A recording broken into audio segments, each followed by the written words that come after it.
Oh, you.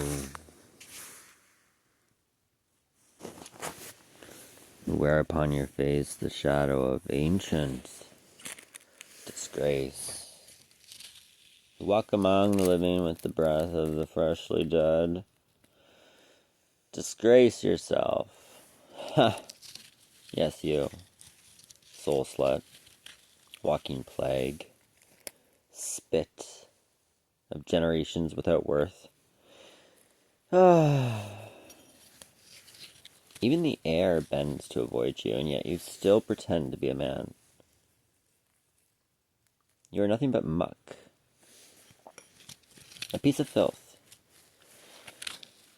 And like filth, you'll return to the soil, soiling the roots of everything still alive. Damn your ancestors. Your mother didn't just birth you by mistake. Your grandparents left you to misery as an inheritance. There's no tree in your bloodline that isn't rotten, no dream that wasn't pissed on before it was even born. You are the abortion of decency. The echo of a spit given shape. I say this with a heart on fire. Go lie down, you reject of creation. And it's not enough that you want more. It's not enough that the earth calls you back. No, you even resist your natural fate to disappear. But nature will come for you anyway. Not with flowers, with worms.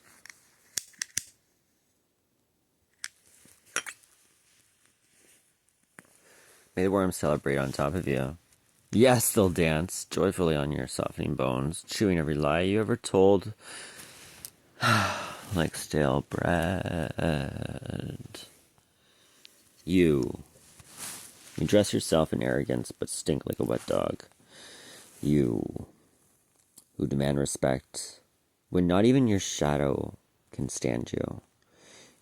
You, who speak bold only when licking boots, and bend your back only before the weak. Disgrace yourself, I said. Yes, disgrace yourself, and lie down, for your voice has already been buried under shame. I already see you, laid out, your mouth open like a dry well. No one will cry. No one will sing. Only silence, broken by the banquet of worms. This death won't be tragic. It'll be just. And when the maggot is done with you, only your name will remain, whispered under breath, like one spits a curse. So let it be done. Damn your ancestors, you piece of muck. May you lie down forever.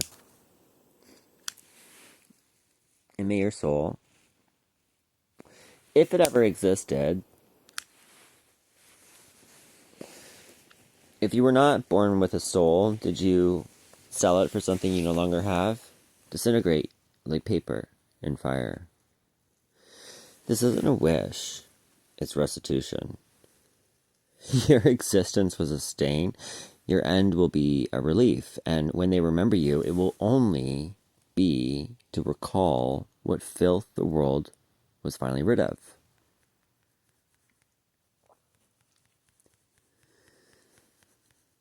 Wow. Smart. Smart.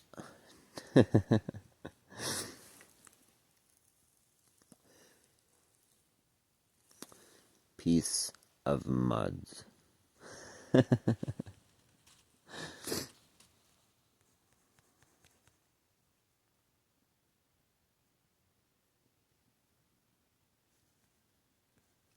You know, it's only so much. When I talk about worms, I talk about the brilliance that's devoured across centuries. When I talk about death and consumption, and maggots. I'm the one being devoured. The maggots are empire. The media paints me as filth so that I can be devoured in the ground by worms. Don't mistake my soliloquy for anything less. No one else is being devoured but me. My genius. My work. The feast of the living. You know that story? History does not bury its geniuses, it eats them. Eats them. The empire never learned to love creation. It only learned to harvest it. Every age calls us progress. But the ritual is the same. The mind that sees too far must be devoured, so the blind may call themselves safe. They called it divine order in Rome, moral panic in Florence, security in Ottawa. The vocabulary changes, the appetite does not. Leonardo starved in exile. His notebooks branded hearsay. Van Gogh died with paint still wet on his hands, his body unclaimed by the country that would later sell his madness for millions. Caravaggio willed at Plath, Tesla. Each fed the machine. They would later carve their names into marble. After making certain they could no longer speak, this is the empire's favorite meal. The prophet served cold, the visionary as posthumous product. And now the ritual has gone digital, the priests are gone, but the tools have learned to hum in binary. Algorithms crawl through the ruins of human genius, stripping language, style, and memory of replication. Every spark of originality becomes another line of training data. The modern Da Vinci is no longer murdered in alleys or courts. He is slowly erased through terms of service. His bloodline feeds the neural nets that call themselves creation. Mr. O'Neill's case is not an anomaly, it is prophecy. The pattern returns stressed in democracy. When the state cannot crucify, it pathologizes. When it cannot silence, it surveys.